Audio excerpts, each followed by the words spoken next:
Arrancamos. Bueno, muy buenas noches. Hemos cambiado de horario, estamos en otro, en otro uso horario para varios países, pero esto no ha impedido que nos reunamos el día de hoy para nuestra sesión séptima ya del curso Oxígeno y Cuidados Críticos. Hoy vamos a hablar de un tema que va a finalizar, vamos a darle ese toque como de complementariedad a todo lo que hemos tratado durante los meses anteriores. Vamos a hablar del síndrome de dificultad respiratoria del adulto, vamos a tratar de tener una serie de conceptos bien establecidos para que al final podamos cumplir con las bases y con los planes que nos hemos planteado. Tenemos para hoy unos importantes colaboradores. Tenemos a la doctora Elizabeth Justiniano, de la Caja de Salud de la Banca Privada de La Paz, Bolivia. Tenemos al doctor Mauricio Urbano, de la Fundación Valle de Lilia en Cali, Colombia. A la doctora Lilian Herrera Parra, del Hospital ABC de México. Y al doctor Gustavo Cruz, de la Fundación Valle de Lili y de la Universidad ICESI de Colombia. Mi amigo y socio infalible, el doctor Rodrigo Rubio, del Hospital ABC de México, y quien les habla, Freddy Ariza, de la Universidad del Valle, Colombia. Bienvenidos todos. Rodrigo, te invito entonces a hacer la introducción al curso. Claro que sí, gracias Freddy, bienvenidos a todos. ¿Tienes la pantalla? ¿La compartes tú? La de compartir, Sara. Ya mismo la comparto. Mientras tanto, pues, sí. ¿quieres irnos diciendo? Como todos los meses es el tema de la liberación de responsabilidad. Recordarles a todos los participantes que estas discusiones y el contenido de la plataforma sirven para promover el intercambio de conocimientos y experiencias de los proveedores de atención médica. Estas discusiones no pretenden de ninguna manera sustituir el juicio clínico y la toma de decisiones independiente de profesionales de la salud calificados.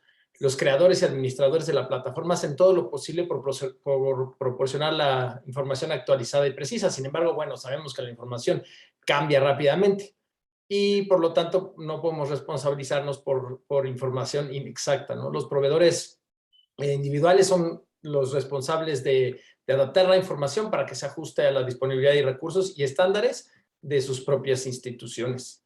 Recordamos que los colaboradores de esta serie de oxígeno son Project ECHO, son Global Assist, es el departamento de anestesia de la Universidad de Stanford en su división de equidad y salud global.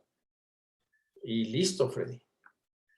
Pues muy bien, entonces vamos a abrir ya oficialmente entonces nuestra sesión de hoy, que va a tratar sobre el SDRA.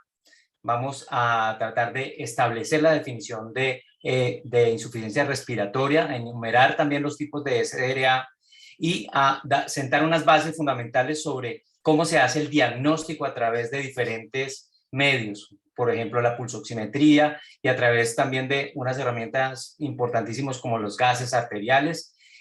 Vamos a hablar un poquito de criterios, describir cuáles son los parámetros que me definen si un SDRA es leve, moderado o grave, a hablar algo de fisiopatología, enumerar algunos comentarios o tips sobre lo que tenemos que tener en cuenta en términos de ventilación mecánica en estos pacientes, cómo manejar o qué parámetros son los fundamentales en el ventilador cuando tenemos que asistir ventilatoriamente a estos pacientes, y qué otras intervenciones también son reconocidas en este momento en el manejo del SDRA.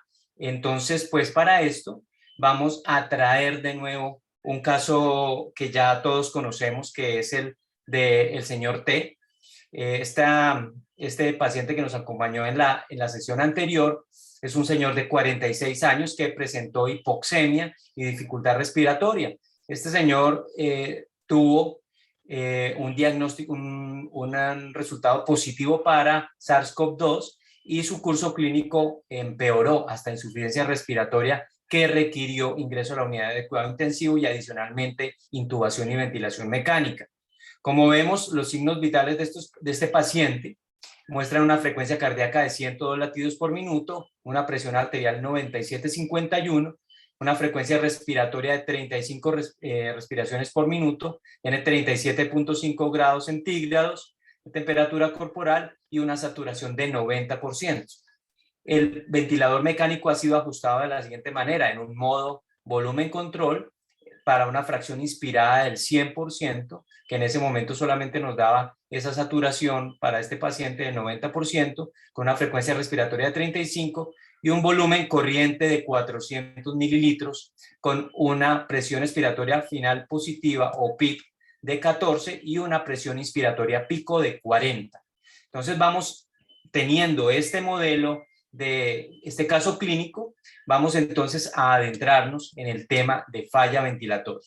Entonces, quisiera invitar en estos momentos al doctor Gustavo para que nos explicara un poquito cómo es cuáles son los fundamentos de la respiración. Y para esto entonces vamos a abrir esta interesante herramienta visual que nos da esta revista que conocemos muy bien, que es la revista de National Geographic. Vamos a hablar un poquitico de la ventilación a través de un organelo fundamental que es la mitocondria. Doctor Gustavo, buenas noches.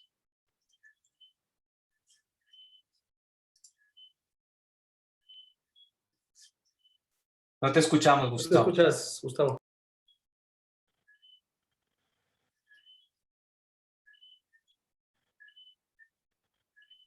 Buenas noches, doctor Ariza, buenas noches a todos. Ahora sí. Ahora. Gracias. Lo primero que hay que decir es que el cuerpo es una máquina de generar energía y para generar energía pues requiere unos sustratos. Los sustratos básicos son la glucosa y el oxígeno. Y el oxígeno pues llega a la célula a través de los pulmones. ¿Sí? Viaja y pues llega a través de unas presiones barométricas y llega a la célula con una presión de más o menos 5 milímetros de mercurio.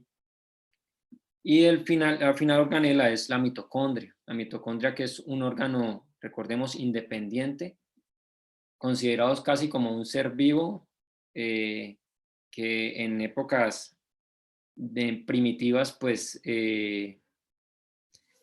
pudo haber hecho simbiosis con otro tipo de células y habernos creado a los seres vivos. Recordemos que no depende del núcleo para su reproducción ni depende de la célula para su reproducción, sino que ellas se multiplican por sí solitas.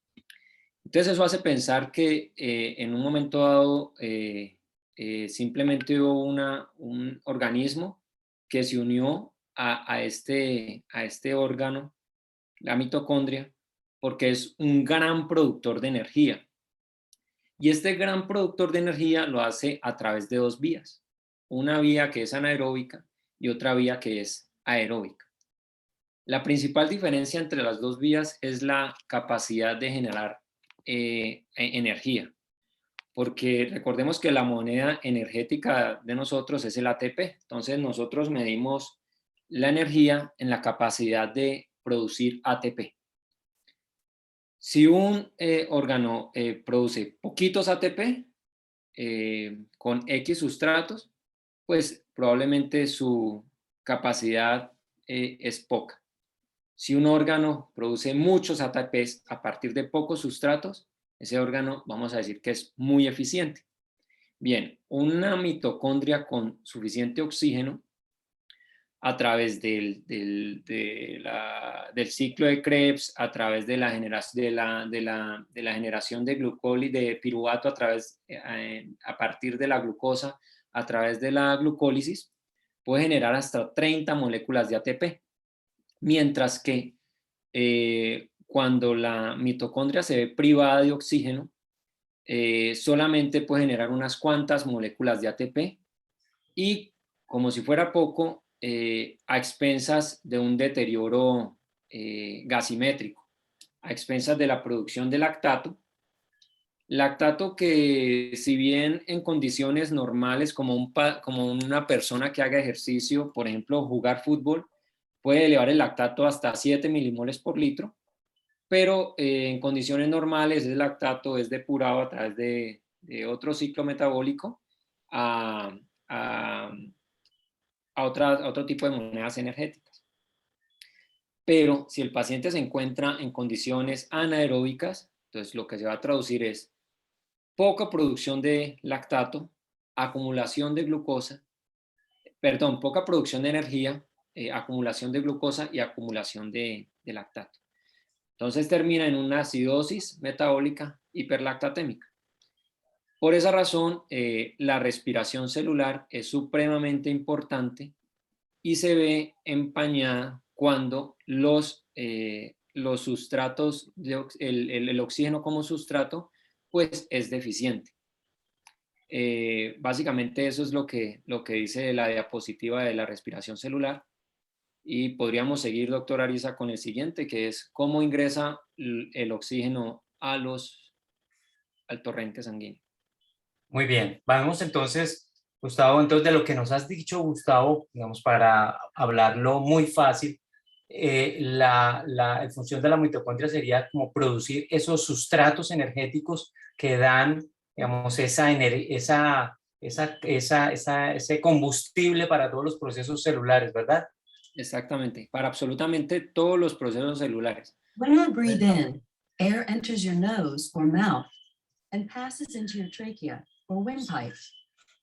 Si quieres lo puedes ir explicando. El oxígeno ingresa por toda la vía respiratoria a través de la tráquea, la carina, los bronquios, bronquiolos respiratorios, va hasta la parte celular, que son los alvéolos. Pues aquí el aire inhalado pues, contiene oxígeno al 21% más o menos, ingresa a la sangre y sale CO2. Muy bien. Perfecto. ¿Algún comentario de los panelistas a este respecto? Bueno, continuemos entonces. Vamos a hacer una pequeña encuesta entre los asistentes. Por favor, vamos a utilizar el chat para que me respondan. ¿Cuál de las siguientes afirmaciones sobre insuficiencia respiratoria es incorrecta? A, la insuficiencia respiratoria es una falla en el intercambio de gases, ya sea por oxigenación o eliminación del dióxido de carbono. B, la insuficiencia respiratoria puede ser aguda o crónica. C, la insuficiencia respiratoria es un síndrome más que una enfermedad. D, la insuficiencia respiratoria generalmente se resuelve por sí sola. E, los pacientes con insuficiencia respiratoria pueden tener taquipnea, hipoxemia e hipercapnia. Quisiera que escribiéramos entonces en el chat. Están respondiendo también en la encuesta. Está abierta la encuesta. Muy bien. Muy bien.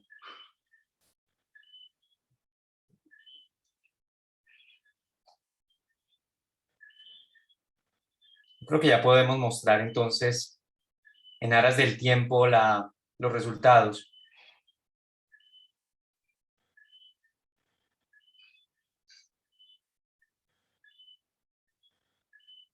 Alana, may we have the results of the pool?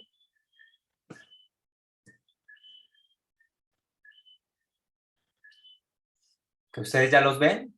Yo no los veo aún. ¿Ahí los ven? No, pero no los puedes decir. Sí, ganó 78%. La insuficiencia respiratoria generalmente se resuelve por sí sola. Ok, bueno, muy bien. Entonces, siguiendo con nuestro programa de hoy, vamos entonces a continuar con Eli. Cuéntanos un poquito, Eli, acerca de estos tipos de insuficiencia respiratoria. Quisiera de pronto, Eli, si te parece bien, que las personas en el chat nos escribieran qué tipos de insuficiencia respiratoria conocen.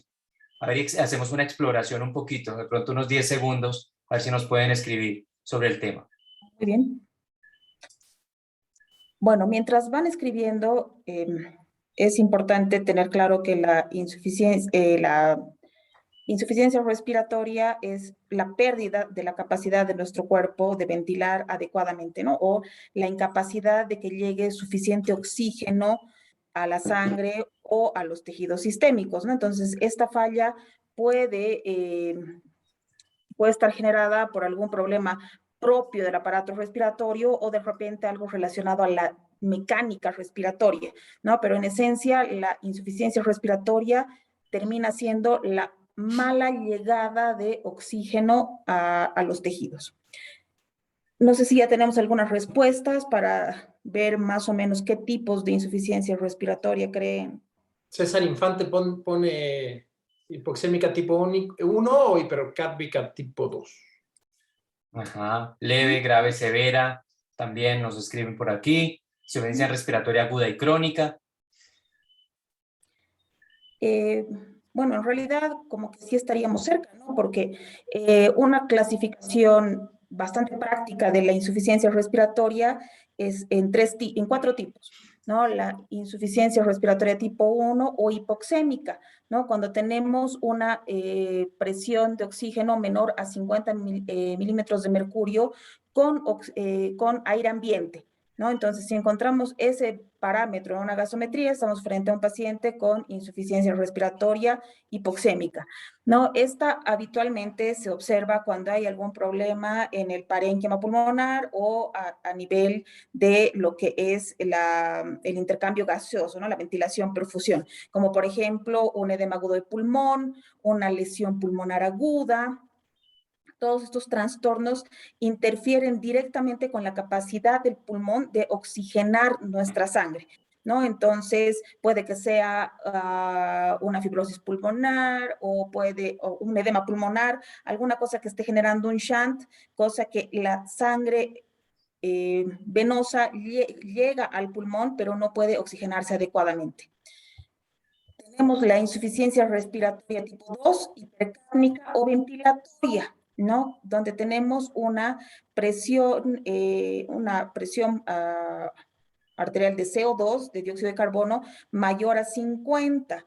Y bueno, esto habitualmente se observa en pacientes que tienen una alteración en el trabajo respiratorio, ¿no? Esto está más que relacionado a algún problema en el propio pulmón, a alteraciones de la pared torácica, alteraciones musculares, obstrucción del flujo de aire, una alteración en la distensibilidad de la caja torácica, ¿no? Por ejemplo, podríamos poner como ejemplo de un paciente que tenga una insuficiencia respiratoria tipo 2, un paciente con miastenia gravis, ¿no? Que no tiene la capacidad de ventilar adecuadamente por alteraciones en la mecánica respiratoria, ¿no? Ahora podríamos hablar también de una insuficiencia respiratoria central. Todo está bien en el aparato respiratorio, pero tenemos algún problema a nivel de los centros respiratorios en el tallo cerebral que impiden que el paciente tenga una respiración adecuada o una disminución en el impulso ventilatorio, ¿no? Pero básicamente los pacientes que hacen este tipo de insuficiencia respiratoria el origen es extrapulmonar, ¿no? Salvo que estemos hablando de un retenedor crónico de CO2, como por ejemplo un paciente con enfisema pulmonar. Tenemos la insuficiencia respiratoria tipo 3, que es la del perioperatorio.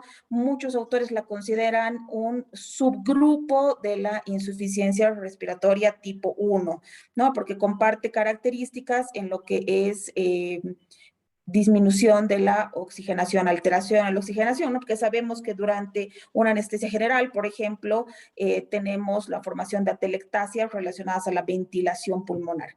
Y tenemos una insuficiencia respiratoria tipo 4 relacionada al choque, ¿no? Secundario a una inestabilidad cardiovascular, ¿no? Entonces, ahí tenemos básicamente los 4 tipos de insuficiencia respiratoria que podríamos, o sea, para hacer una buena diferenciación del cuadro y obviamente el tipo de conducta. Muy bien, perfecto. Bueno, entonces, ¿qué tipo de insuficiencia respiratoria sería la que tiene nuestro paciente, el señor T. ¿Ustedes qué opinan? Podemos escribir en el chat si lo desean. ¿Qué les parece? ¿Será tipo 1, tipo 2 o de pronto tipo 4? ¿Qué opinan ustedes? Por ejemplo, en este caso, Rodrigo, ¿tú qué opinas de que pudiera ser un tipo 1? Yo pienso que sí, que es ¿Verdad? definitivamente. O sea, definitivamente no es tipo 3, tampoco 4 y pues no es hipercárbica, ¿no? Es tipo 1, tiene el tema del SARS, como pone ahí César Antonio Infante. Exacto, de acuerdo. De acuerdo, mira, todo el mundo creo que está sintonizado. Yo creo que este paciente efectivamente tiene una falla de tipo hipoxémico, ¿no? Tiene una alteración hipoxémica como tal. El paciente venía bien de su casa, era un paciente en general sano que se empieza a descompensar. Y esto es típico de la falla tipo 1, ¿no? Lili, estás en la terapia y la enfermera de UCI te llama y te dice que la saturación del señor T ha bajado ya de 90 a 88% con esos parámetros ventilatorios, ¿no? Cuéntanos de estas dos, ¿no? Bueno, uno, ¿cómo se define la hipoxemia mediante oximetría de pulso y mediante gases en sangre arterial? Ok, bueno, pues aquí es importante, sobre todo en el contexto de un paciente ventilado, que siempre vamos a buscar una meta, ¿no? Metas de oxigenación tanto por oximetría como por gasometría. Las primeras, pues lo más fácil que tenemos a la par del paciente sería la pulsioximetría. Siempre debemos de tener una meta que sea arriba de 88%. Y como sabemos, desde que baja de 90%, esto ya no va a hablar de que hay una hipoxemia. Obviamente va a depender del paciente, va a depender de la fracción inspirada que le estemos dando.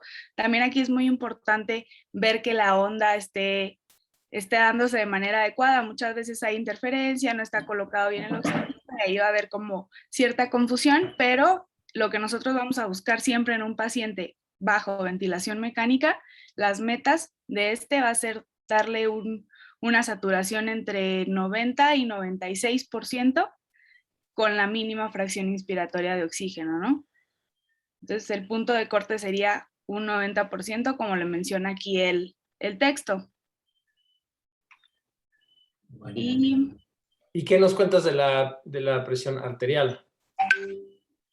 Bueno, si quieren, creo que eso es como lo puntual, ¿no? Buscar Sí. metas entre 90 y 96%, pero realmente en un paciente en el cual ya tenemos el diagnóstico de síndrome de distrés respiratoria aguda, nuestro estándar de oro como médicos va a ser ver los gases arteriales.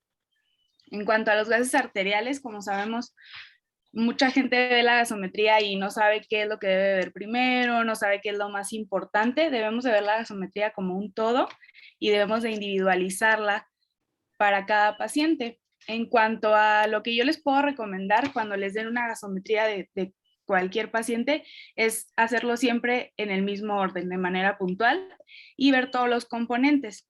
Ya de acuerdo a los componentes, tener siempre en cuenta los valores o los rangos normales de estos, que es lo más importante. Por lo general, todas las gasometrías abajo o junto al valor les van a decir cuáles son los valores normales y después les van a dar el del paciente. Lo que vamos a observar siempre en una gasometría primero, por lo general, es el pH, ¿no? Que esto nos habla de qué tantos ácidos o bases va a haber en una solución. En esta cuestión, pues sería en la sangre. Sabemos que para que se lleven a cabo todas las funciones celulares de los humanos necesitamos cierto pH, y si estos se hacen más ácidos o más básico, puede haber alteraciones a nivel global. Entonces, aquí lo que vamos a buscar es un pH entre 7.35 a 7.45 en nuestros pacientes. Hablando en el contexto de un paciente con hipoxemia, siempre tenemos que observar pues los gases arteriales, ¿no? Que sería el oxígeno y el dióxido de carbono.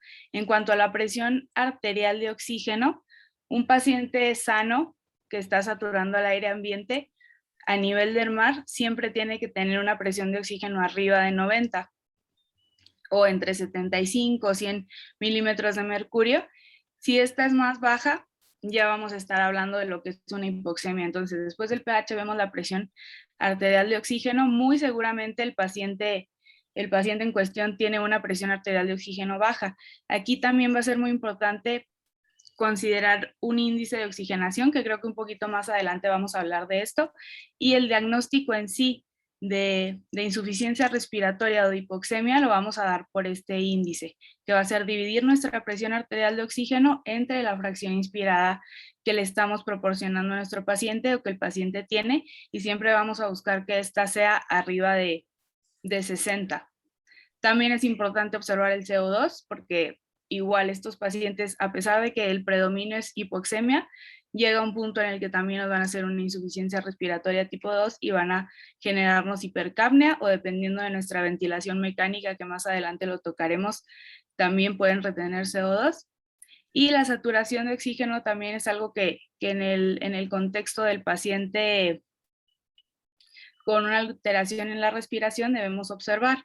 La saturación que nos va a dar ahí va a ser la saturación a nivel de sangre, y correlacionarla con nuestra oximetría también es importante.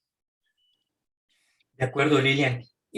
Quizá un comentario que yo agregaría a esto que nos has dicho, que creo que es en donde uno se debe enfocar para hacer el diagnóstico de la falla ventilatoria, es que si esta falla ventilatoria tiene ya un largo, digamos, un tiempo importante y el paciente ha estado hipoxémico por importante tiempo, recordemos que es diferente la hipoxemia a la hipoxia, ¿no?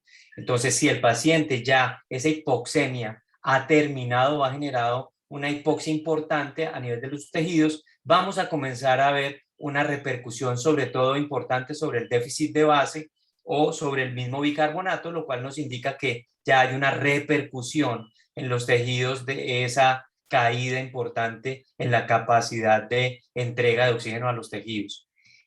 ¿Algún otro comentario por parte tuya, Lilian? Pues sí, igual correlacionarlo, como les dije, la gasometría debemos de verlo como un todo, todos los valores en esta van a estar relacionados unos con otros.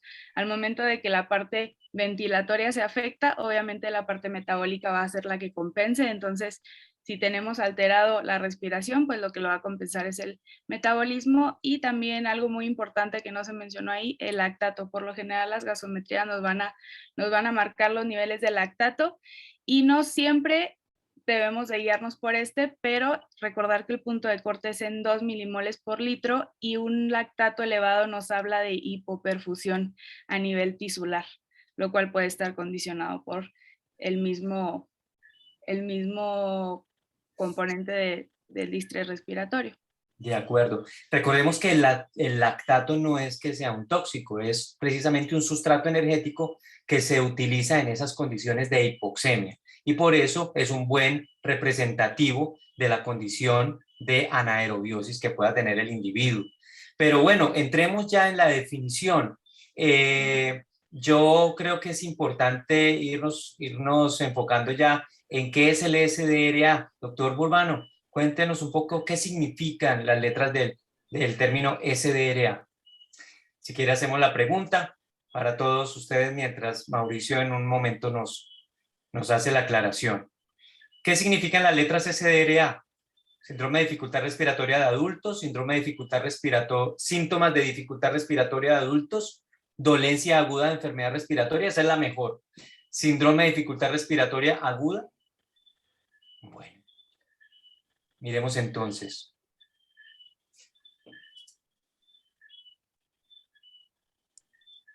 Afortunadamente nadie ha puesto la dolencia. Yo creo que vamos a finalizar ya la votación. Vamos a mirar qué nos arrojaron las respuestas. Pues un 72% nos dice síndrome de dificultad respiratoria aguda.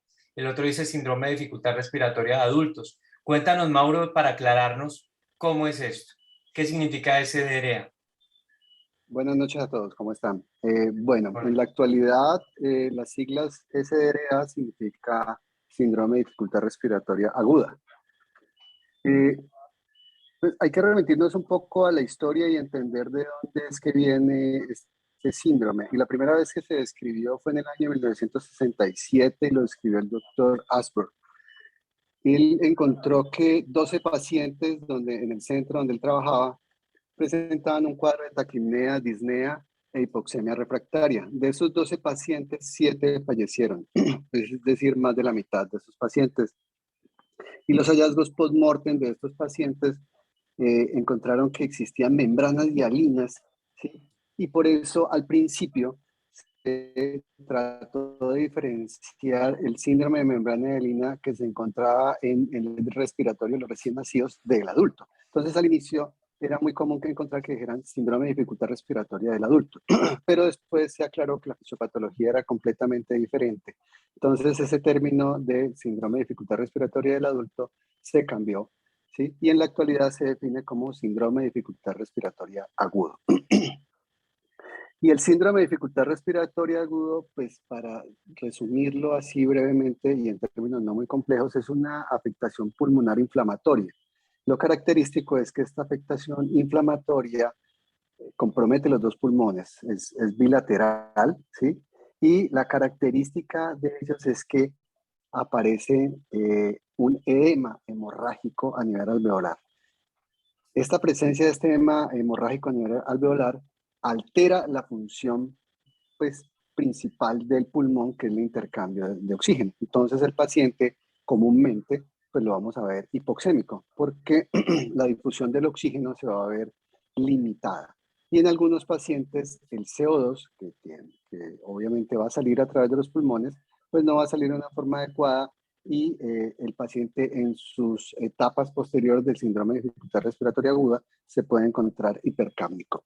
Pero las principales características iniciales es que es un proceso inflamatorio bilateral asociado de taquipnea, dificultad respiratoria y una hipoxemia que puede ser progresiva. En el año 2011, ¿sí? En el año 2011, como existía tanto problema para definir este síndrome, ¿sí? Realmente no se ponían de acuerdo, ¿sí? Entonces, en el año 2011, la Sociedad Europea hace un consenso, y es el famoso consenso de Berlín. Reúnen una serie de expertos en la ciudad de Berlín y de ahí definen lo que en la actualidad conocemos como el síndrome de dificultad respiratoria agudo, ¿sí? Y básicamente son 4 parámetros y lo que dicen es, primero, el tiempo de aparición de los síntomas, que debe ser en los primeros 7 días posterior a la identificación del evento que generó la falla ventilatoria o el síndrome de dificultad respiratoria. La presencia de opacidades bilaterales en la radiografía de tórax o en la escanografía de tórax, ¿sí? Y estas opacidades bilaterales no deben ser debidas ni a derrame pleural, ni a nódulos pulmonares, ni mucho menos que a atelectasias. El origen del edema, pues como vimos, la característica es un edema hemorrágico, entonces el origen de este edema no debe ser explicado por un edema de origen cardiogénico ni por una sobrecarga de líquidos. Como en la actualidad el uso del catéter de Swan-Ganz pues ya se restringe a cierto tipo de patologías, entonces si existe la duda de que realmente el edema es de tipo cardiogénico o no, pues se necesitaría de un ecocardiograma para establecer esta diferencia. Y por último, la oxigenación. Uno de los índices de oxigenación más utilizados es la famosa PAFI, que es la relación de la presión arterial de oxígeno sobre la fracción inspirada. Normalmente debe haber una relación entre la cantidad o la fracción inspirada de oxígeno con la presión arterial de oxígeno. Si esa presión está entre 200 y 300, que hace ya más de 10, 12 años se conocía como injuria pulmonar, en la actualidad se conoce como un SRA leve, ¿sí? Si esa relación PAFI, fracción inspirada, está entre 100 y 200, con un PIB de 5 en la ventilación mecánica, se considera como un SRA moderado, y grave por debajo de 100, cuando la PAFI está por debajo de 100, con un PIB mínimo de 5 en la ventilación mecánica. Pues básicamente esto es como el resumen de lo que significa las siglas SRA y lo que es en la actualidad la clasificación o pues los puntos diagnósticos que estableció la Sociedad Europea en el Consenso de Berlín. Podríamos decir entonces, Mauro, que uno puede catalogar la gravedad del síndrome de distrés respiratorio agudo con base en la relación PAFI.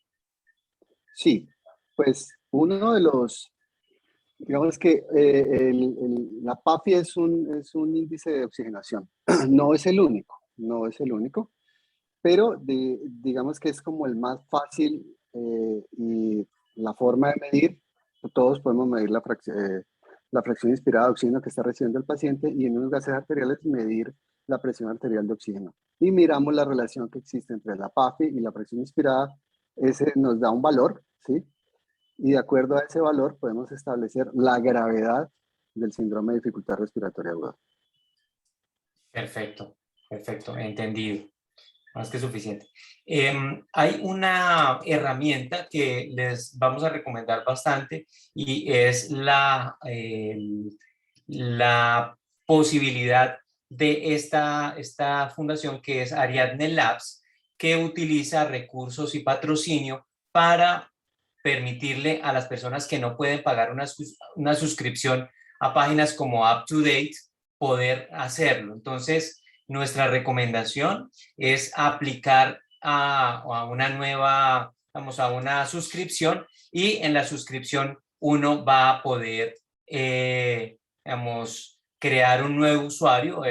El usuario pues se los va a pedir y le va al registrarse les va a permitir a ustedes dar una serie de información para que ellos decidan si ustedes aplican a la posibilidad de tener acceso libre a estas páginas. Por ejemplo, UpToDate es una fuente de información muy grande, muy importante, que vale la pena que ustedes puedan tener, y lo único que tienen que escribir ahí es que ustedes hacen parte, digamos, de la red pública, o que no cuentan con los recursos para pagar una página como esta. Ariadne Labs se comunicará a través del correo electrónico con ustedes y les permitirá entregarles un login, un acceso, una llave de acceso para que puedan navegar por todas estas importantes herramientas. Es como nuestra recomendación para que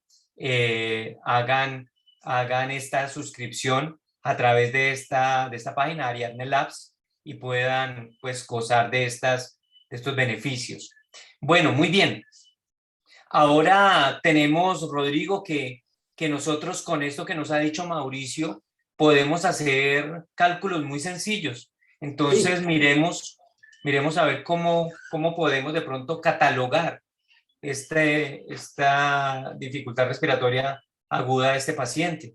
Tanto Lili como Mauricio nos han mencionado este tema de la PAFI, ¿no? Este índice que habla de una relación entre la presión arterial de oxígeno, cuánto oxígeno hay en la sangre, y la FiO2, cuánto oxígeno se le está suplementando al paciente, ¿no? Entonces, es una división muy sencilla que podemos hacer y es la hora de sacar las calculadoras. Pero lo que tenemos que hacer es dividir esa PaO2 entre la fracción inspirada, pero la tenemos que poner como decimal, ¿no? No podemos, si es 60% no podemos poner 60, sino 0.6. Entonces, por ejemplo, este paciente, si mal no recuerdo, tenía...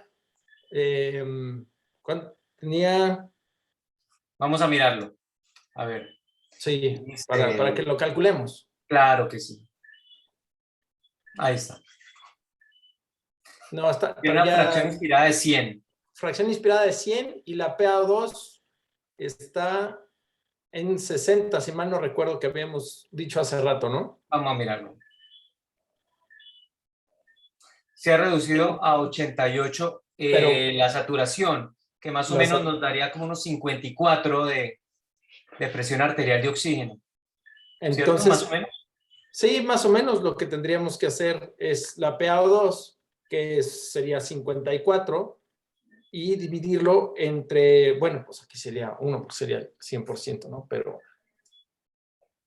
sí. Bueno, ahí, 100%, calcular, y nos da una PAFI de 54. ¿Por qué 100%? Vamos a hacer el ejercicio con otro número. Imaginen que en lugar de tener 100% tiene 80%. Entonces, en su calculadora pondrían una, bueno, PaO2 de 80 y una FiO2 se la podemos poner al 60%, ¿no? Entonces tendríamos que dividir 80 entre 0.6 y nos da una PAFI de 133. ¿Ok? Eso es un valor súper fácil de calcular, y si te regresas, Freddy, a la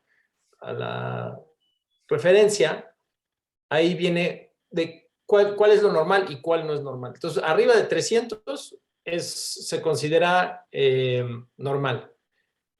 Leve es entre arriba de 200 y por debajo de 300. Moderado sería entre una PAFI arriba de 100, pero menos de 200. Y severo sería menos de 100. Este paciente tiene, ¿cuánto habíamos quedado? 54, ¿no?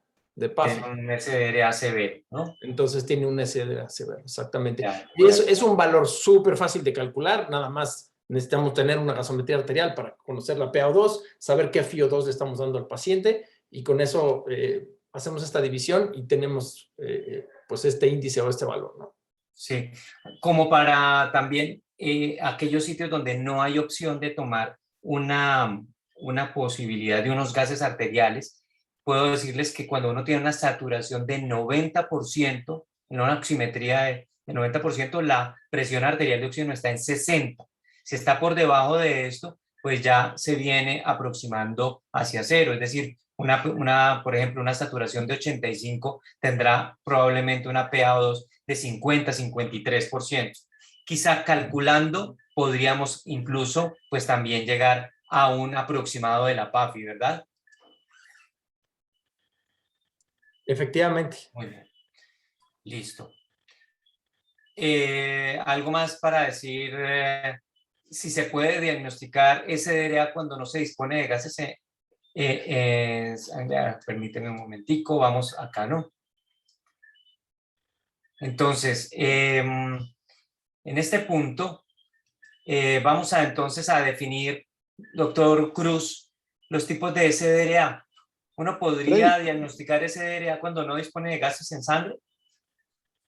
Bueno, los tipos de SDRA ya fueron descritos por el doctor Burbano y por el doctor Rubio, pero me gusta que el aprendizaje también sea a través de la repetición. Entonces recordemos que es a través de la PaFiO2, como la estamos calculando. Mayor de 300, el paciente está normal. Entre 200 y 300 es una SDRA leve.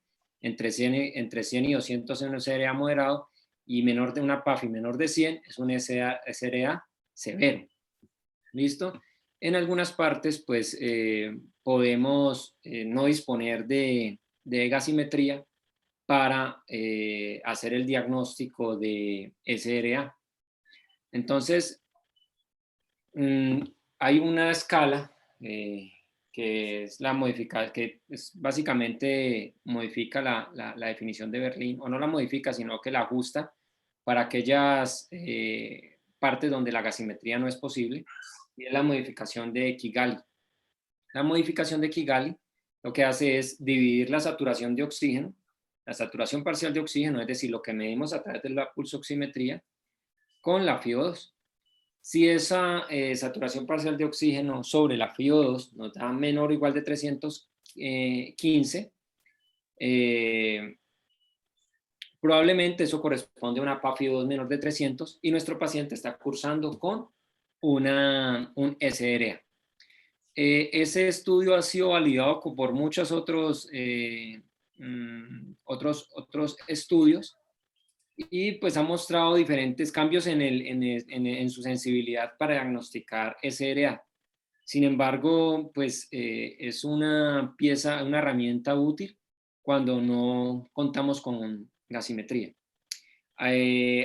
Adicionando o complementando un poquito lo que dijo el doctor Ariza acerca de la correlación que existe entre la PaO2 con la saturación parcial de oxígeno medida a través de la pulsoximetría, recordemos que si un paciente satura 100, su PaO2 probablemente sea mayor de 300 o alrededor de 300. Si satura menor de 90, su PaO2 probablemente es menor de 60. Entonces, prácticamente independientemente de la FiO2, si un paciente tiene una PaO2 por debajo de 90 y le tomamos una placa de tórax y tiene infiltrados, al examen físico y por historia clínica, pues podemos descartar probablemente que el paciente es la causa de esa falla respiratoria o esa enfermedad respiratoria no sea de origen cardíaco. Es muy probable que nuestro paciente esté cursando con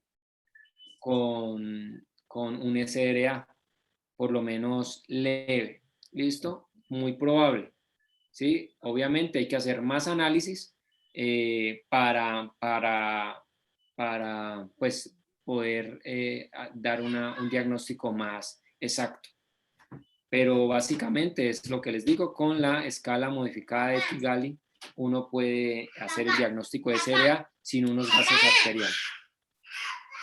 Siento mucho que no pude abrir la correlación entre la escala de Kigali precisamente y los criterios de Berlín, que sería muy interesante verlos. Seguramente ustedes en sus computadores lo van a poder hacer, pero bueno, siguiendo hacia un poquito más profundo, hacia la fisiopatología, pues entonces vamos a hacer un recuento que es bastante interesante con respecto al tema de la fisiopatología ya del SDRA. Elizabeth, cuéntanos un poquito sobre qué cambios son los más representativos en este síndrome. Bueno, este síndrome tiene básicamente 3 fases fisiopatológicas, ¿no? La primera es un proceso inflamatorio, ¿no? Donde hay una producción, una migración de células blancas, especialmente neutrófilos. De hecho, se considera que la insuficiencia SDRA está relacionado a la presencia de neutrófilos en el alveolo pulmonar. Y bueno, este proceso inflamatorio genera una fase exudativa y pues la desaturación, y hay una destrucción de tejido mediada por células inmunitarias, ¿no? Entonces empieza a dañarse la barrera del complejo alveolar epitelial intersticial.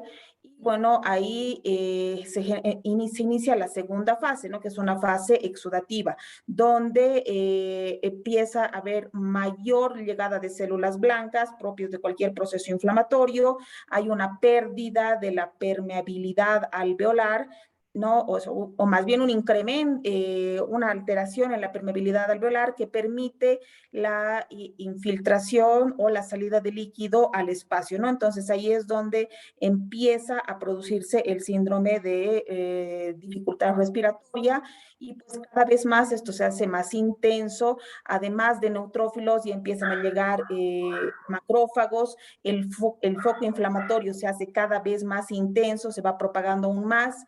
Hay una fase vascular, ¿no? Donde se produce vasodilatación y microtrombos, ¿no? Entonces, este exudado inflamatorio que se presenta en esas 2 fases iniciales interactúa con el surfactante, ¿no? Entonces, esto causa una disfunción seguida de lesión epitelial, ¿no? Entonces, ahí, cuando ya hay una lesión epitelial, tenemos una tercera fase que puede tomar 2 caminos. Una que es la reparación propia de cualquier lesión aguda, ¿no? De cualquier lesión inflamatoria, o el agravamiento de esta fase, de la segunda fase, que va a hacer que las fuerzas osmóticas puedan hacer que vaya llegando más líquido al intersticio e incrementando el edema, ¿no? Entonces, esto genera una formación de membranas hialinas, una disminución de la distensibilidad pulmonar, se provoca una alteración muy importante del intercambio de gases y, bueno, hay daño vascular alveolar, ¿no? Entonces, aquí ya empieza a alterarse el tono de los vasos sanguíneos, tanto venosos como arteriales, ya por la presencia de líquido y todos los cambios que se han producido en las membranas del alveolo, ya se altera por completo el intercambio de gases y se produce hipertensión pulmonar, ¿no? Adicionalmente, se empieza a formar tejido conectivo que en una fase más avanzada puede llegar a la fibrosis pulmonar, que es propia ya de los cuadros más graves del síndrome de estrés respiratorio. Y bueno, si llegamos a esta fase de fibrosis, ya estamos frente a una situación irreversible. Eli, una pregunta. Entre más temprano pudiéramos tratar e identificar este síndrome, menos daño podría lograrse o podría frenarse un poco todo este proceso inflamatorio y cicatrizal sobre los alvéolos. De hecho, sí, ¿Qué opinas de ¿no? eso? Si mientras más pronto se trate, menos daño intersticial, menos daño, menos alteración vascular, o sea, todo el proceso inflamatorio no va a llegar a esta destrucción de tejido tan importante que al final que genera el tejido cicatrizal o el tejido conectivo, que va a llevar a la fibrosis, ¿no? Entonces, mientras más pronto tratemos a estos pacientes, menos secuela vamos a tener, ¿no? Ahora, obviamente hay casos particulares que salen de la norma, a pesar de que se los trate precozmente, pueden llegar a la fase de fibrosis, pero de hecho, tratamiento precoz, mejor evolución. Perfecto, perfecto, Eli. Muchísimas gracias. Bueno, entonces, Rodri, vamos a hablar un poquito de tratamiento. Cuéntanos un poquito de ese recurso que está muy, muy, muy bueno. Así como Freddy les recomendó hace rato que se metan al link en donde esta fundación puede patrocinar el acceso a UpToDate. Este link, que también está en la plataforma en la que tenemos aquí, stanesglobal.com. Este link tiene un montón de recursos ahí está el Open Critical Care, está en la plataforma que tenemos, y ahorita la compartimos aquí en el enlace. Ya la compartió Alana. Y bueno, pues es una serie de recursos abiertos, accesibles para todos. Si quieren se pueden registrar, sin embargo también pueden tener acceso a gran parte del contenido sin haberse registrado, ¿no? Y dentro de esta plataforma uno puede buscar un montón de referencias sobre temas de terapia intensiva, desde manejo de ventiladores mecánicos hasta algunas referencias sobre pruebas, como la prueba de fuga del tubo endotraqueal, o referencias de bolsillo para la atención respiratoria, etcétera, ¿no? Entonces, no puedo dejar de recomendarles que se metan aquí, y si entran aquí y buscan referencias sobre el tratamiento de pacientes con síndrome de dificultad respiratoria aguda, van a encontrar también una gran cantidad de recursos que les van a ser útiles, ¿no? Entonces, esta es más que nada una invitación para que entren a esta plataforma, se registren y tengan acceso a todo este contenido, fórmulas. La verdad es que es una maravilla.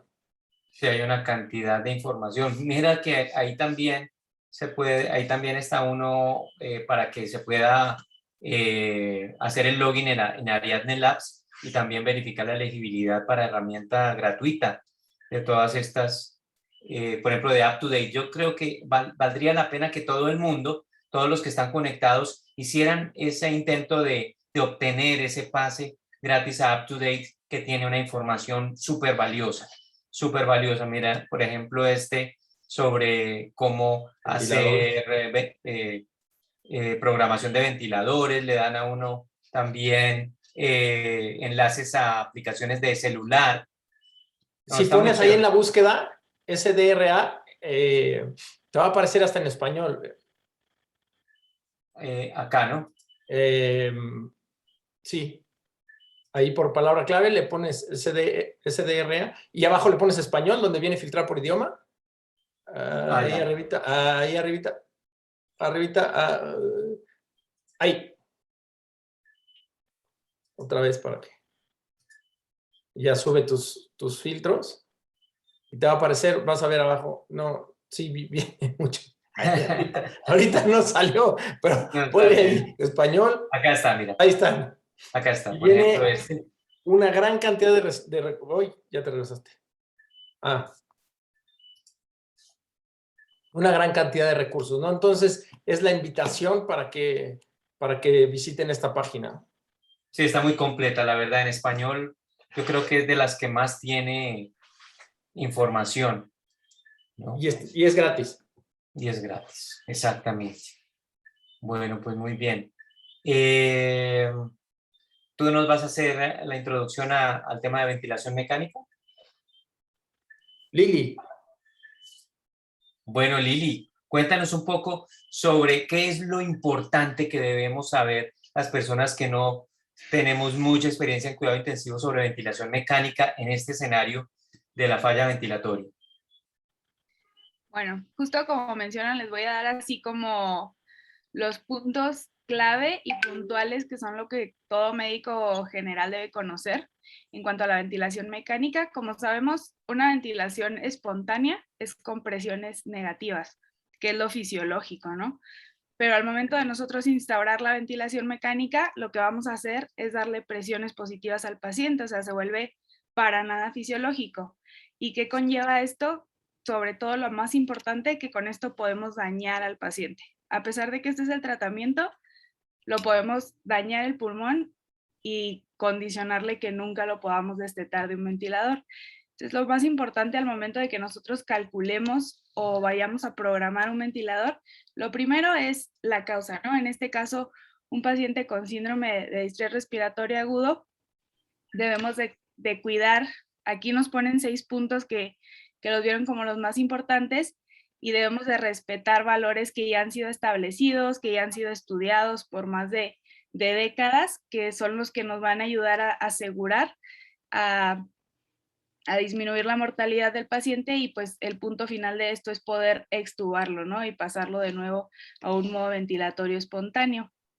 En cuanto a metas, no debemos nosotros de enfocarnos, sobre todo en un inicio, en un paciente con este tipo de síndromes. Como ya lo revisamos, es un síndrome inflamatorio, ¿no? El paciente va a tener muchísimo daño pulmonar, y de inicio no debemos de enfocarnos en que se cumplan metas de oxigenación, porque no se van a cumplir nunca, no vamos a poder de inicio mejorarlo al momento de programar nuestro ventilador. Entonces, lo más importante va a ser respetar los valores, sobre todo las presiones, para no condicionarle más daño al momento de estar dando el tratamiento. Lo primero va a ser el volumen corriente, que creo que más adelante vamos a hablar específicamente del estudio en el cual se probó que volúmenes corrientes bajos son mejores. Y para poder calcular el volumen corriente para ventilar a nuestros pacientes, primero debemos conocer el peso predicho. El peso predicho pulmonar o de nuestros pacientes no va a tener nada que ver con el peso real o el peso ideal o el índice de masa corporal. Ya hay una fórmula establecida, la cual nosotros como intensivistas no la sabemos de memoria, ¿no? Es una fórmula ya establecida. También hay unas tablitas que nos ayudan cuando nosotros hacemos una medición del antebrazo de nuestros pacientes. Estas tablas ya se generaron por ARTNet y nos van a dar el peso que vamos a utilizar para calcular nuestra ventilación. Por ejemplo, si nuestro paciente mide 1,70 y pesa 75 kilos, ya a partir de esto nosotros vamos a calcular la ventilación mecánica. De inicio vamos a calcularla a 6 mililitros por kilogramo. Esa es la meta. Si nosotros aumentamos el volumen corriente a más de 6 mililitros por kilogramo de peso predicho, vamos a condicionar un incremento en la mortalidad. Siempre el volumen tidal debe ser respetado.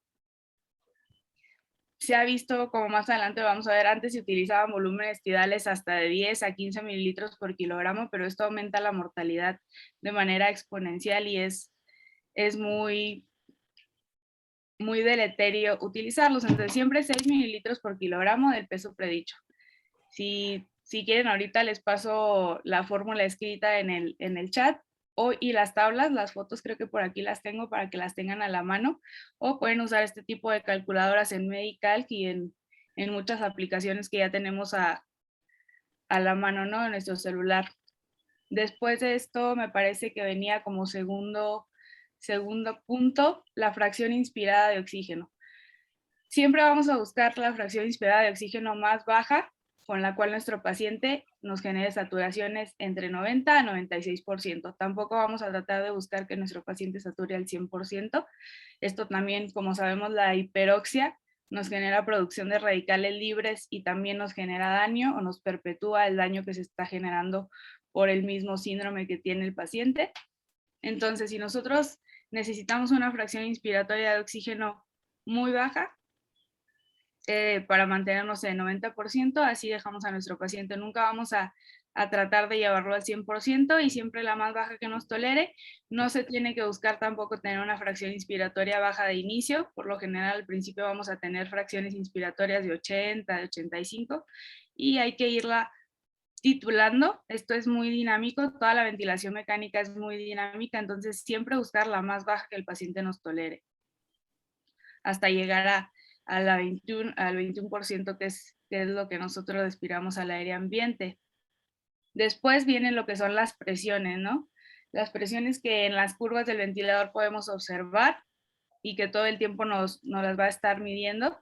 Aquí tenemos 4 presiones que son las más importantes. La primera es la presión meseta, me parece que es la que nos mencionan aquí.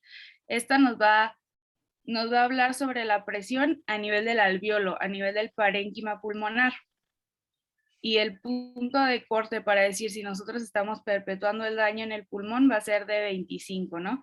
Siempre vamos a tratar de llevarla por debajo de 20, pero hasta 25, hasta 25 es lo que nos van a permitir llevarlo en cuanto a ARSNet o las metas, ¿no? Y otra muy importante es la presión pico. La presión pico nos va a hablar no nada más de la presión a nivel del alveolo, sino que nos va a tomar en cuenta también todas las vías respiratorias. Entonces esta nos va a hacer más permisivos y va a llevar hasta 30. Arriba de 30 nos va a condicionar daño a nivel pulmonar. ¿Y cómo se van a generar estas presiones? Pues de acuerdo a los valores que nosotros programamos en el ventilador. Otra cuestión que nosotros programamos y que es muy importante y que muchas veces no se entiende es el PIP. ¿Qué es el PIP? El PIP pues es la presión al final de la expiración pulmonar, ¿no? Esto nos va a hablar de una presión sobre la cual nosotros vamos a estar administrando las presiones extras para el movimiento del aire. El PIP es benéfico, ¿por qué? Porque nos mantiene reclutados los alveolos. Esto quiere decir que se van a abrir los alveolos y no va a tener que generar tanto trabajo el ventilador. Ahora, si nosotros tenemos un nivel de PIP elevado, esto también nos va a condicionar daño a nivel del parénquima pulmonar, por lo cual también como recomendación básica de ARSNet y de todas estas metas de ventilación, se sugiere el PIP mínimo necesario para mantener cierta oxigenación en nuestro paciente.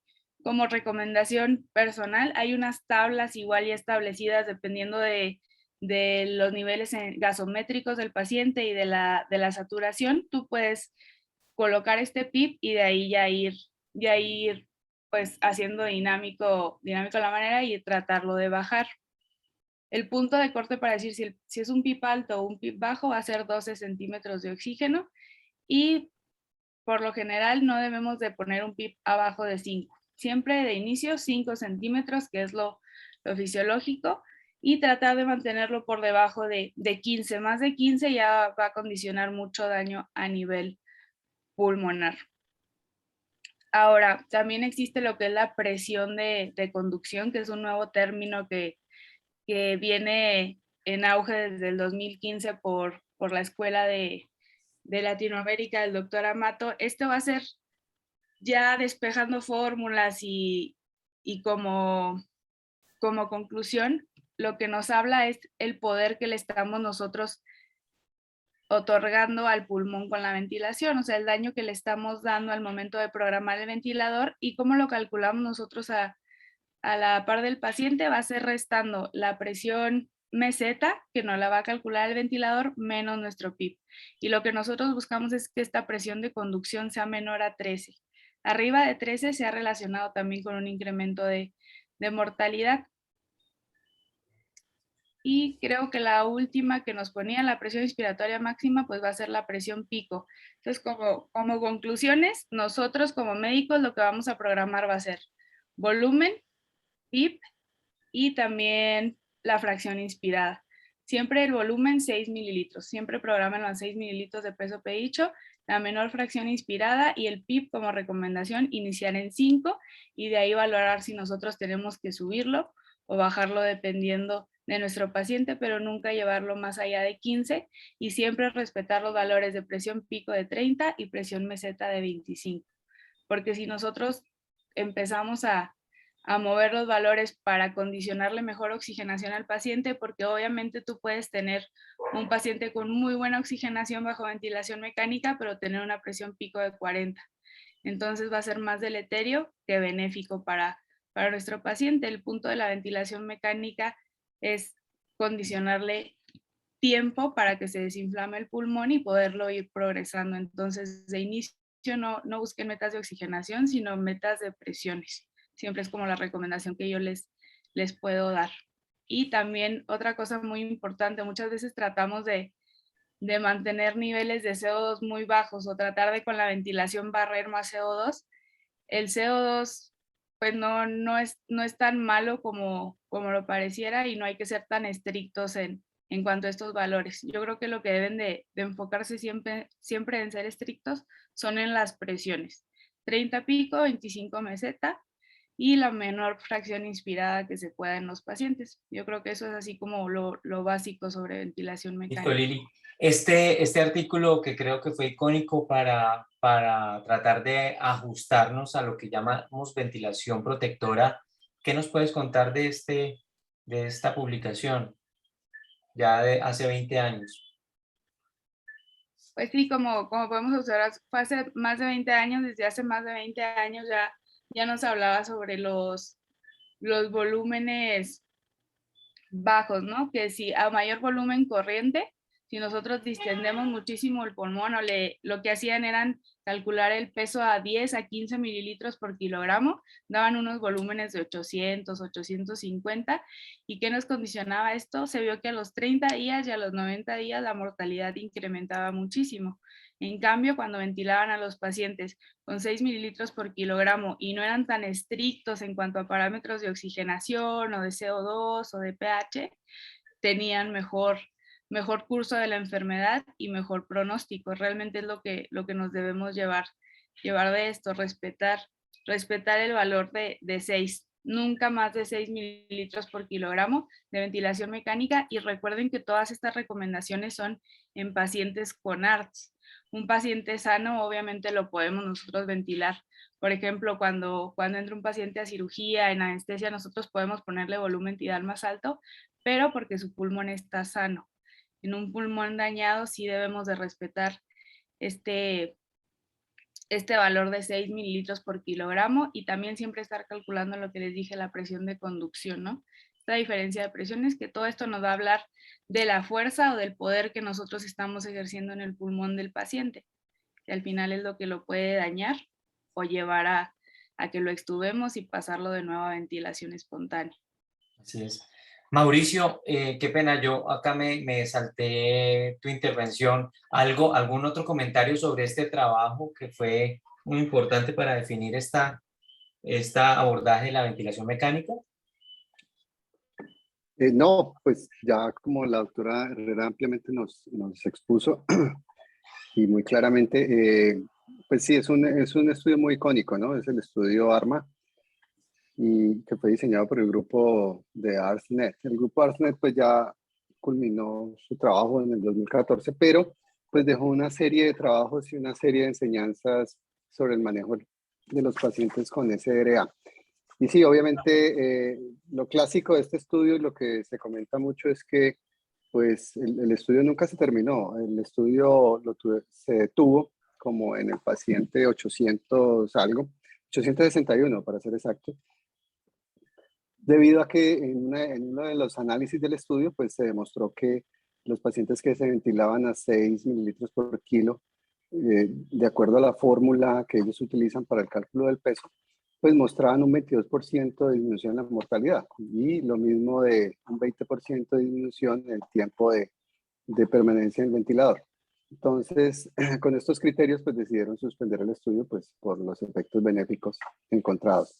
Entonces, El grupo ARSNet publicó sus resultados y más adelante ellos hacen una serie de recomendaciones sobre cómo es el manejo de estos pacientes en una forma, digámoslo así, pues escalonada, y todo basado en metas de protección del pulmón. Pues recordar que el pulmón pues se puede lesionar por presión, por volumen o por efectos de cizallamiento, por apertura y cierre de los alvéolos, que es el biotrauma. Entonces todos estos trabajos lo que iban encaminados era pues a tratar de disminuir esa injuria pulmonar que se podía causar con el ventilador, y así lo demostraron ellos. Entonces digamos que este es un estudio icónico de hace más de 20 años y que marcó, pues, no es el único, obviamente existieron otros trabajos pues, que demostraban también lo mismo, pero este fue como de los más grandes, de los más representativos. Podríamos decir entonces, Mauricio, y también demás copanelistas, que la ventilación mecánica es una herramienta que hay que saber utilizar, pero que también puede generar daño. Digamos, es quizá la enseñanza más importante aquí, es una herramienta salvadora, pero debe ajustarse de manera dinámica para que los parámetros de soporte que entrega el ventilador al paciente sean los mínimos posibles para generar, digamos, daño. Entre ellos tenemos la fracción inspirada, la presión pico, la misma presión al final de la expiración y todo lo que nos han comentado muy bien Lili y Mauricio.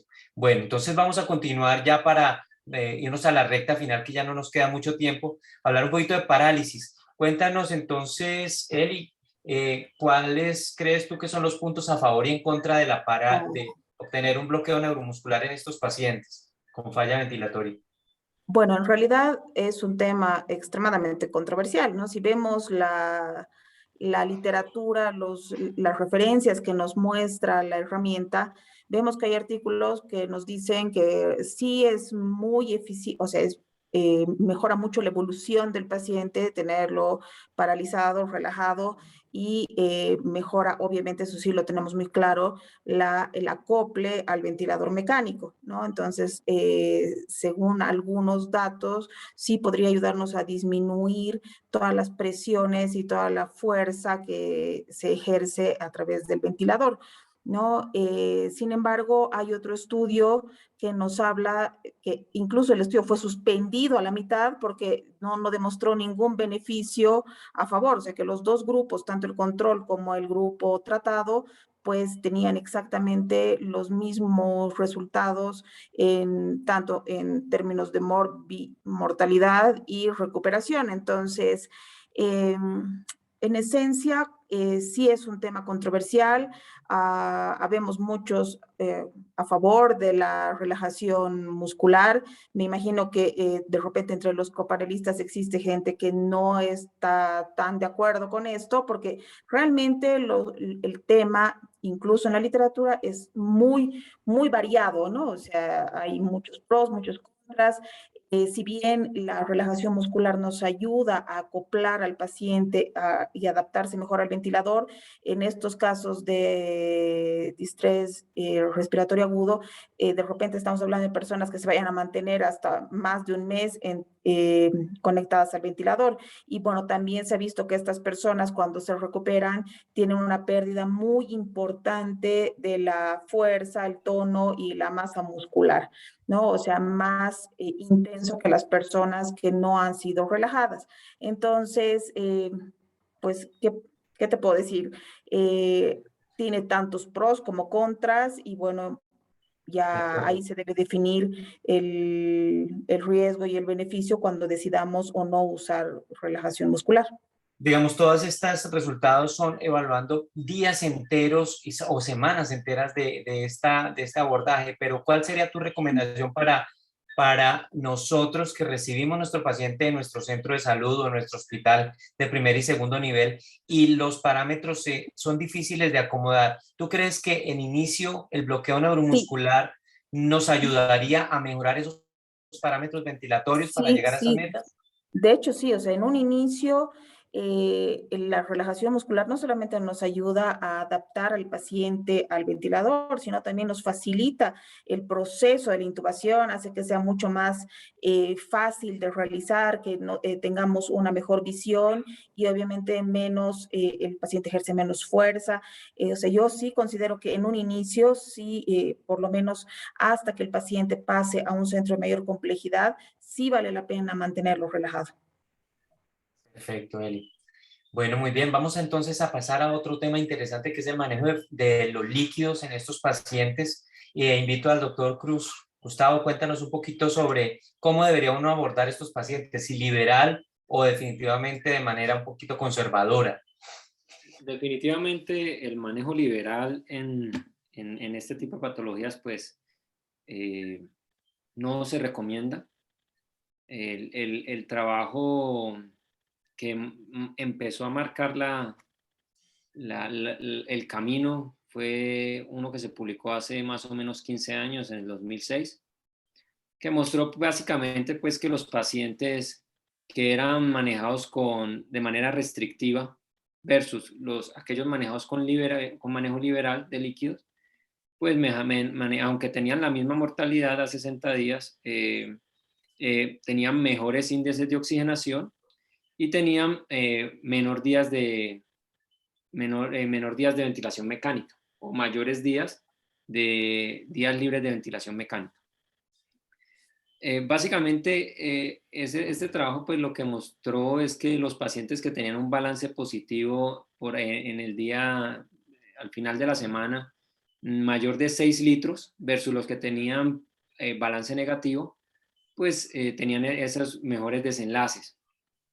En la clínica, los pacientes, sobre todo ahora que veo que en el chat están preguntando sobre COVID, en general los manejan con balance como mínimo neutro. Y aunque a veces es difícil los primeros 2 días mantenerlo neutro, pues que no se pase de 2 litros los primeros 2 días, ¿sí? Y a partir de ahí empezar a generar balances o neutros o negativos diarios. Como les digo, 0 líquidos de mantenimiento. ¿Y eso cómo se logra? Pues evidentemente eso es a expensas de otras cosas, porque el paciente, si no lo puedes cargar de líquidos, pues para mantener unas metas macrohemodinámicas adecuadas, vas a requerir probablemente mayor uso de vasoactivos o mayor uso de inotrópicos, y le sucede en nuestra unidad de cuidado intensivo, pero eso a expensas de poderlos restringir de líquidos. Definitivamente, pues es algo como común que se diga que el pulmón es absolutamente enemigo de los líquidos en general, de los cristaloides en general.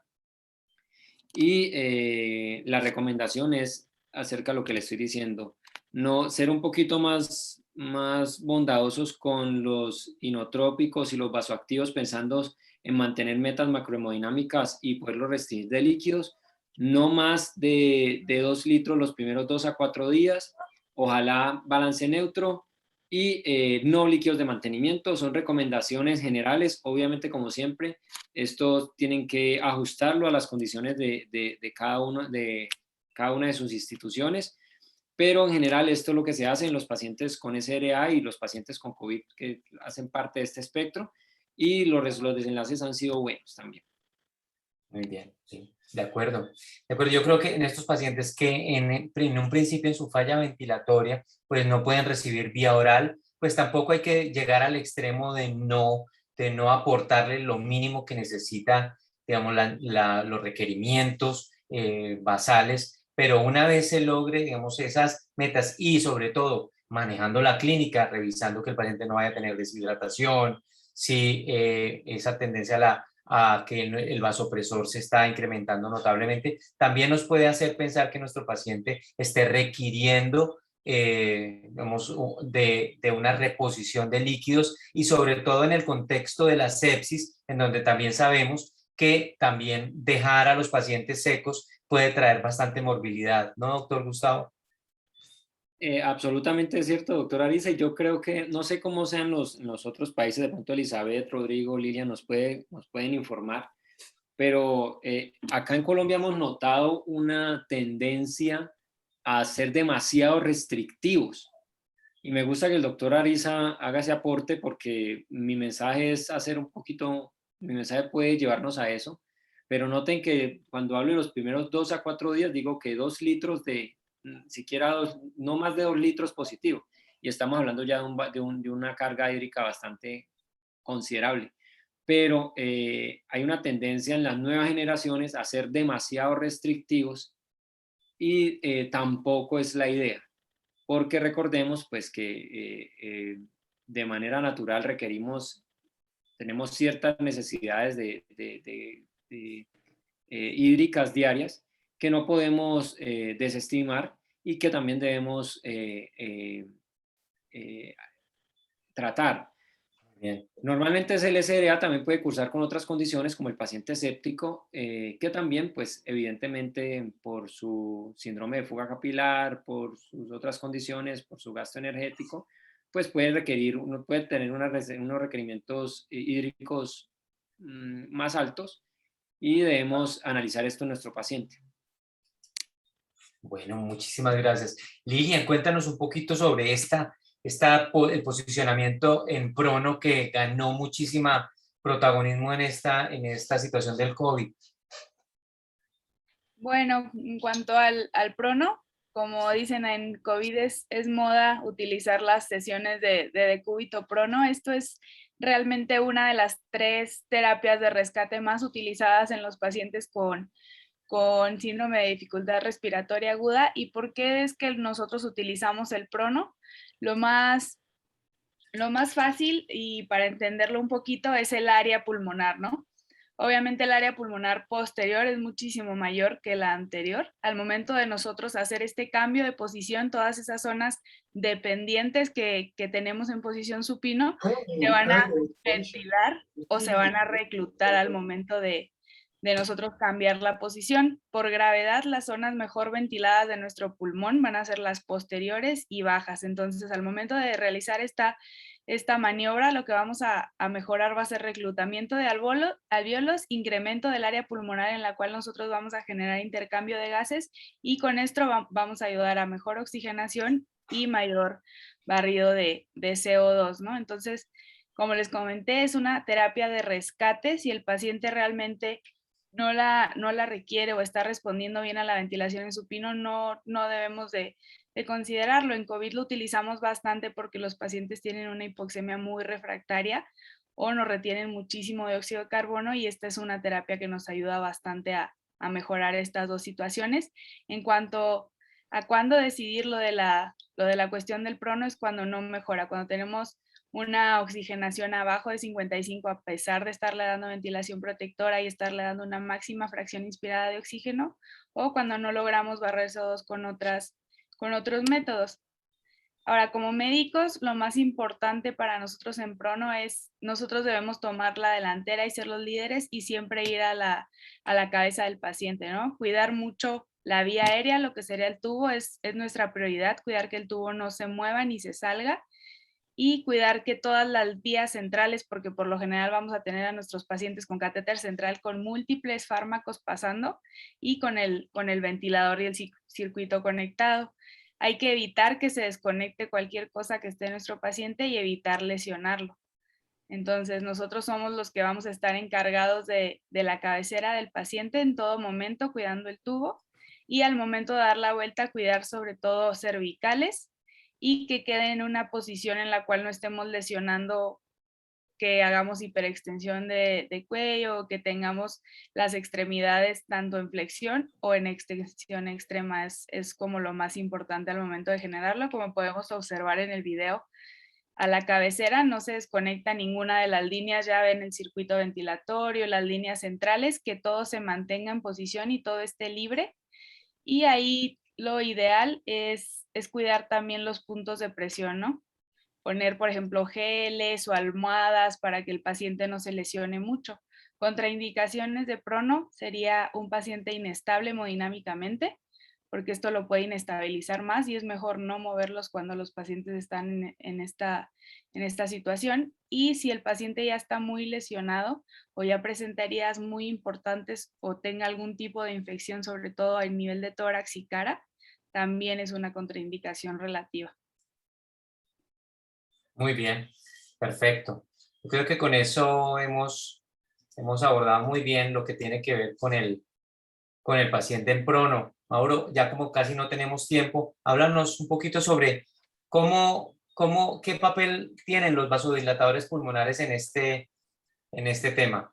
Entonces vamos a hacer esta pequeña votación sobre, existe amplia evidencia de que los vasodilatadores pulmonares inhalados, como el óxido nítrico inhalado o la prostaciclina inhalada, mejoran la mortalidad en pacientes con SDRA. Podemos votar, por favor, en la herramienta si esto es verdadero o es falso. Hagan sus apuestas, miremos a ver si podemos votar.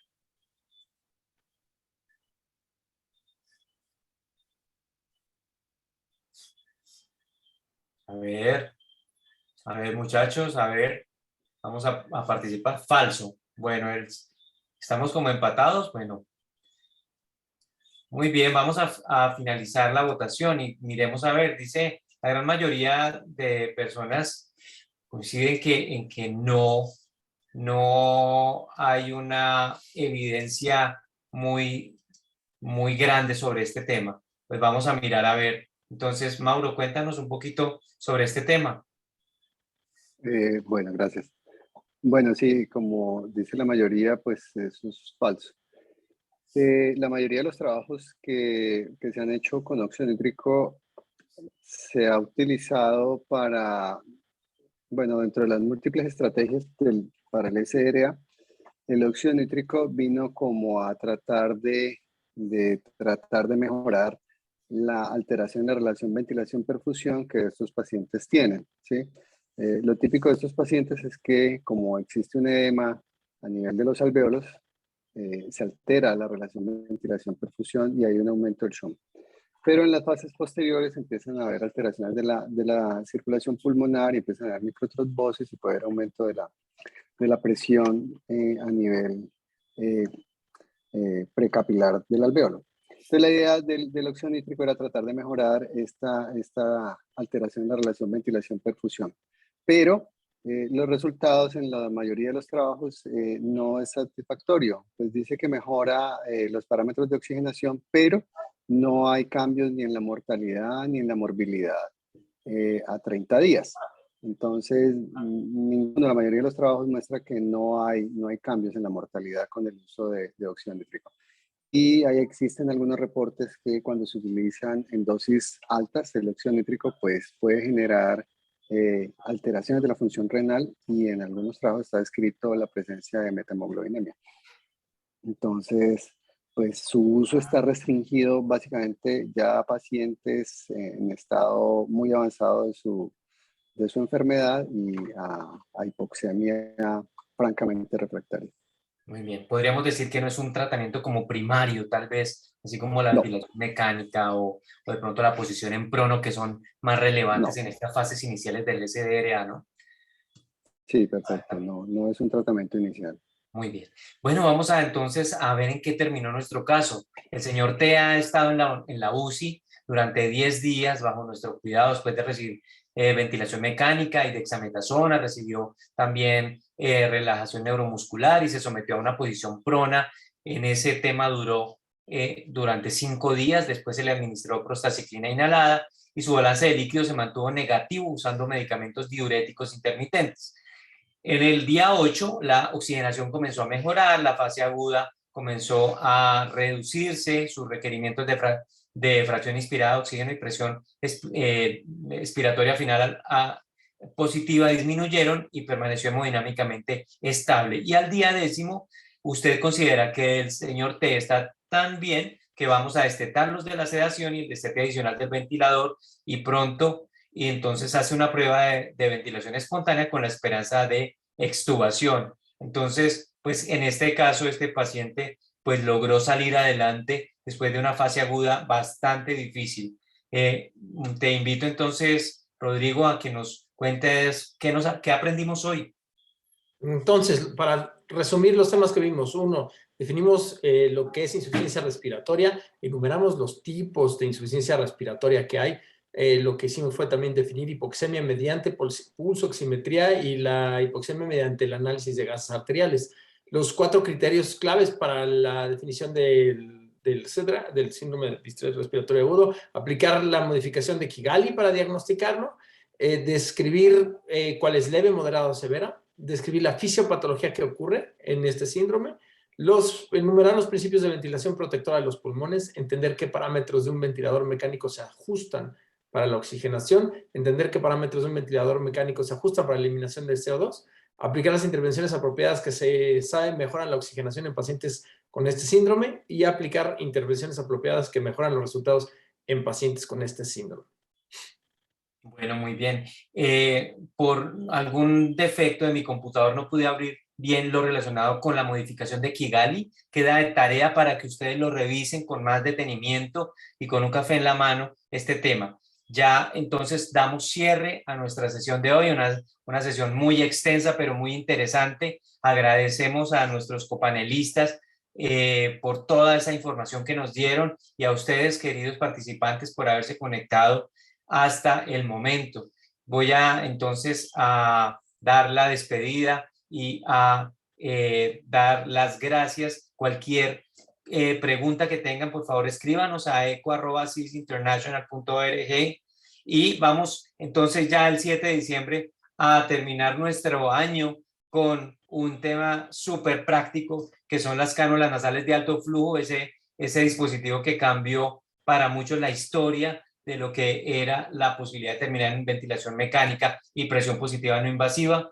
Muchísimas gracias a todos. Rodrigo, te dejo entonces para que te despidas y un placer estar con ustedes. Muchas gracias, Freddy. Gracias a todos nuestros copanelistas, Lili, Elizabeth, Mauricio, Gustavo. Gracias a ti, Freddy, otra vez y nos vemos en un mes. Gracias a Lana por ayudarnos. Thank you, Lana. Alana, muchas gracias. Alana es muchas gracias a todos. De cámaras. Estoy muy bien. Cuídense mucho. Gracias. Igualmente, muchas gracias. Chao. Saludos. Muchas gracias.